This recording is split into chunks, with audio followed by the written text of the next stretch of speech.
Alright, ito yung ganap ngayon dito sa ating laboratorio mga kabro. Ayan o. Kuha sa CCTV natin sa shop. May mga ginagawa na yung ating mga mekaniko.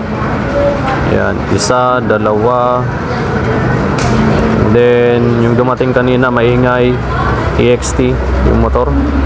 Meron pa doon naghihintay. Then, dito naman sa kanan, Supremo 115. Hindi ko alam kung anong ginagawa dito. Ayan, si Pare Jeric yung gumagawa dyan. Si Nico, si Kyle yung nakaupo. Okay, so tayo mga kabro ay pumunta tayo saglit dito sa munisipyo Bayan ng Ramos. Dahil mayroon tayong inasikaso saglit. Okay, ayan o. Araw ng Lunes mga kabro. Alright.